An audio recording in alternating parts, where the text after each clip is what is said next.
Good morning ka-farmers. So bali ito yung lakatan natin na nagkasakit na inoperahan natin. So ngayon aalisin natin pa yung mga part ng lakatan itong mga to. Aalisin muna natin to bago natin isprehan bukas.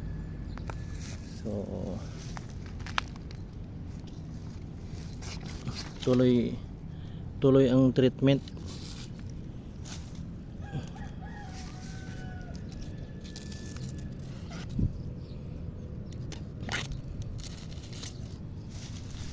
Ito yung aking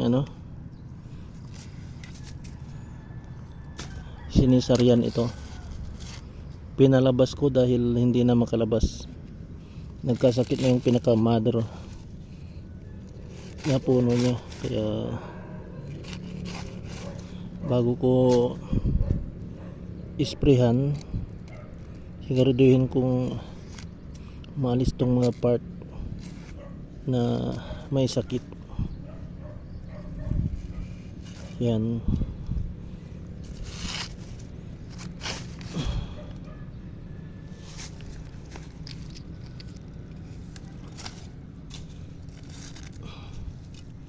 Ito i-experiment natin, kaya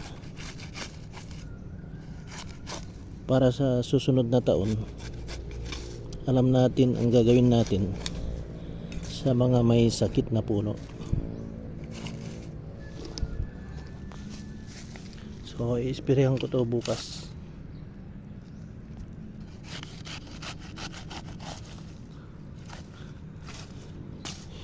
So yan po.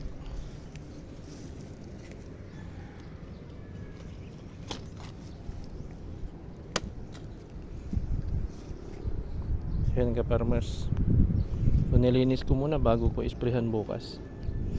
Itong isa rin, no. So bali tatlo yan na nagkasakit, yun yung isa.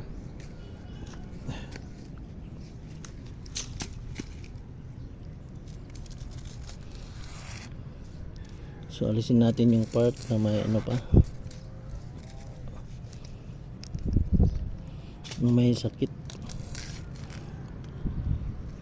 Parang yan, pag hindi mo inalis yung part na may sakit, nandyan lang yan.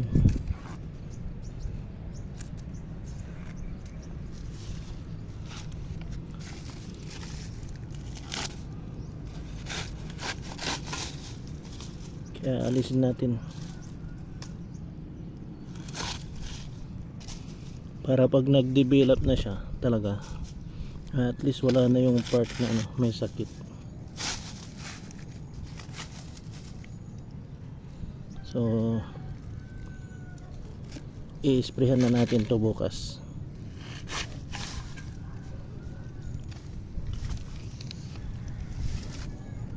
So yan. Itong isa,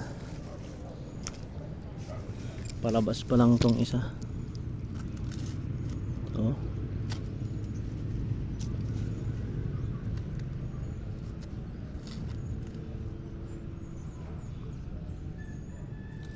Palabasin muna natin. Yan ka-farmers. So yan po ang ating ginagawa. I-treat natin yung mga may sakit. Para sa mga susunod na taon, alam na natin ang ating gagawin.